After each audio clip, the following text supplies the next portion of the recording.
Good afternoon. My name is Huang Manchu, Secretary General of Canadian Youth for Human Rights in Vietnam. I'm sorry that due to an exam, I am unable to attend today's webinar.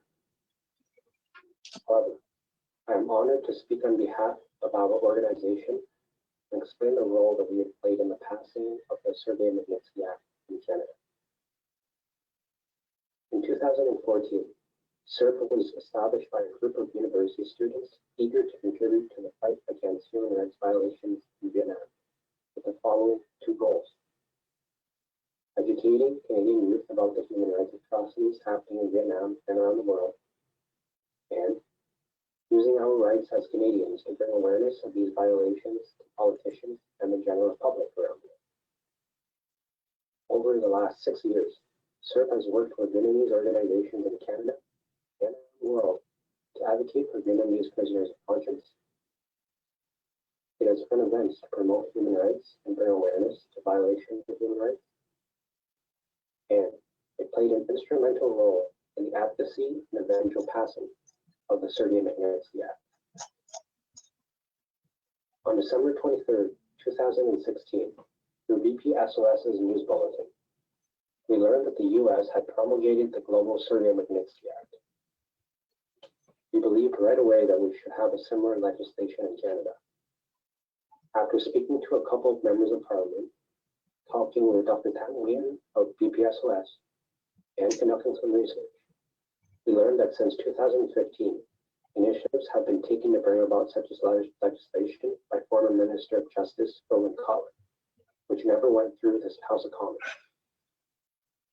Then, in 2016, similar bills were sponsored by Senator Brunel Andrewchuk and Member of Parliament James Bazan. Regrettably, these long-awaited news never reached the Vietnamese community in Canada, so we could support them. On January 1st, 2017, CERB started with a press release widely disseminated in the Vietnamese media, a campaign for support of the bill sponsored by Senator Andrewchuk and Member of Parliament Bazan, which are similar. Soon after, on January 11, 2017, CERB launched an e-petition sponsored by Mr. Bazan that would garner public support for these bills. The approval of Bill S-226 in the Senate came in mid-April. Afterward, it was forwarded to the House of Commons for consideration, where it was sponsored by Mr. Bazan. In the spring of 2017, realizing that the House might vote on the bill before rising for vacation, CERB quickly organized the Vietnam Human Rights Advocacy Day on Parliament Hill on June 12, 2017, lobbying MPs for their support and presenting the increasingly serious situation of violations of human rights in Vietnam. CERB also asked Mr. Bazan to table petition E-760 with 2,500 signatures in the House of Commons. In early October, with the House all set to vote on the bill following the vacation, CERB issued a press release urging members of Vietnamese communities across Canada to reach out to their members of Parliament and senators to once again lobby them to vote for the bill. Thereafter, the bill was unanimously passed by the House of Commons, followed by the Senate's approval. Finally, the bill was promulgated into law on October 18, 2017, called the Justice for Victims of Corrupt Foreign Officials Act.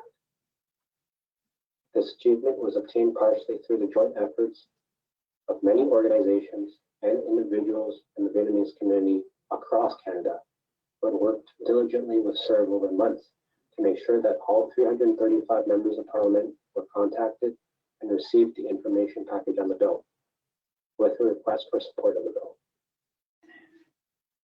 Following the law's adoption, CERB sent to then Minister of Foreign Affairs, Chrystia Freeland, a list of corrupt Vietnamese officials who were also violators of human rights that was compiled by BPSOS. We requested that they be included in the list of individuals to be sanctioned. Subsequently, CERB sent another list of perpetrators to members of Parliament Tom Kimmick to request that he forward it to the Minister of Foreign Affairs. So far, there has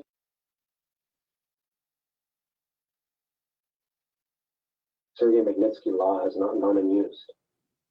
To date, 70 foreign officials have been put on the list for sanctions, including 30 from Russia, 19 from Venezuela, including its president, Nicolas Maduro, 17 from Saudi Arabia, 3 from South Sudan, and 1 from Myanmar.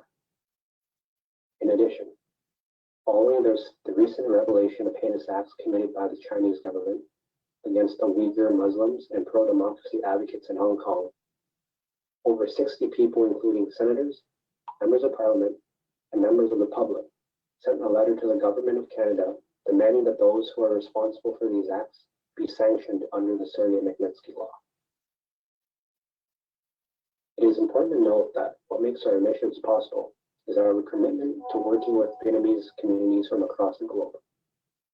For example, with the support from over 67 Vietnamese organizations in Canada, the US, the EU, Australia, and Vietnam, CERV was able to present and collect 2,500 signatures for the petition E760 that I mentioned above.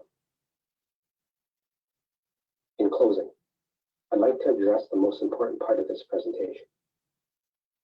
What can we do to promote this act?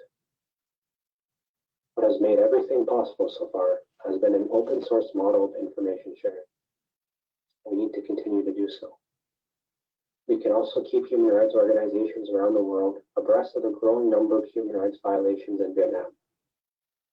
This will enable us to get internationally recognized human rights organizations such as Amnesty International, Human Rights Watch, and Reporters Without Borders to collaborate and support our work, thereby making it more credible to our own government.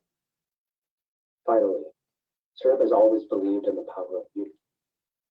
We know that the next generation of freedom fighters needs to be armed with the knowledge and imbued with the fearlessness required to promote democracy, freedom, and human rights in Vietnam and around the world. Empowering Vietnamese youth around the world will ultimately leave it in a better place.